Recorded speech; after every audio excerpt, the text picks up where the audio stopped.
Hey dinosaur fans, welcome back to the channel. Today we're diving deep into the Cretaceous period to meet a dinosaur that might look familiar but has a story all its own. No, it's not a baby Triceratops, it's the one and only Protoceratops. This fascinating creature is a key piece in the puzzle of horned dinosaur evolution, so let's get into it. First off, let's set the scene. We're in the Gobi Desert of Mongolia, about 80 million years ago.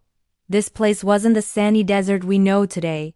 Back then, it was a semi-arid landscape with sand dunes, but also with oases and streams, supporting a diverse ecosystem.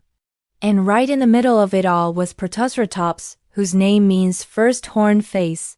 Now, you might be thinking, first horned face? But I don't see any big horns. And you're right. Unlike its famous cousin Triceratops, Protoceratops didn't have large brow horns or a nose horn.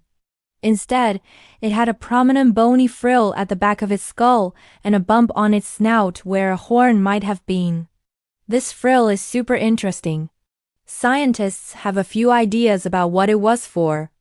It could have been for protection, a display feature to attract mates, or even an anchor point for powerful jaw muscles. Some paleontologists think it might have been brightly colored, making for a spectacular display. Imagine a herd of these guys showing off their vibrant frills. Protoceratops was about the size of a large sheep, around 6 feet long and weighing a few hundred pounds. It was a plant eater, using its sharp, beak-like mouth to snip off tough vegetation like cycads and ferns. Its powerful jaws and grinding teeth were perfect for processing this fibrous food. They likely lived in herds, which would have offered some protection against predators. And trust me, they needed it. The Gobi Desert was home to some fearsome hunters, including the famous Velociraptor. Speaking of Velociraptor, one of the most incredible fossil discoveries ever made features these two dinosaurs locked in combat. It's known as the Fighting Dinosaurs fossil. It shows a Protoceratops and a Velociraptor in their final moments, preserved together in a sandstorm. The Velociraptor has its deadly sickle claw embedded in the Protocerat's neck, while the Protoceratops has bitten down hard on the Velociraptor's arm.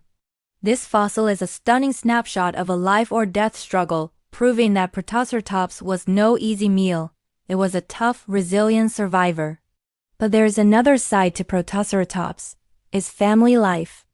Paleontologists have found entire nests of Protoceratops eggs, some containing tiny embryos.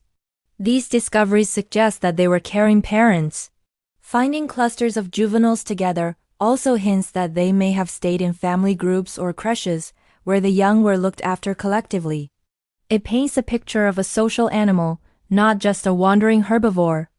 These nests also gave us the first ever confirmed dinosaur embryos, a huge leap in our understanding of how these animals grew and developed.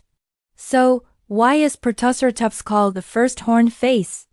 It's because it belongs to the group Ceratopsia, the horned dinosaurs, and it shows an early stage in their evolution. By studying Protoceratops, we can see the building blocks that would later lead to the giant three-horned faces of dinosaurs like Triceratops and Styracosaurus. It's a perfect example of a transitional fossil, linking earlier smaller ancestors to the later more famous giants. It's the sheep-sized granddaddy of the most iconic horned dinosaurs. From its unique frill and parental care to its epic battles with velociraptors, Protoceratops is a truly remarkable dinosaur. It is a testament to the fact that you don't need to be the biggest or the flashiest dinosaur to be one of the most important for science.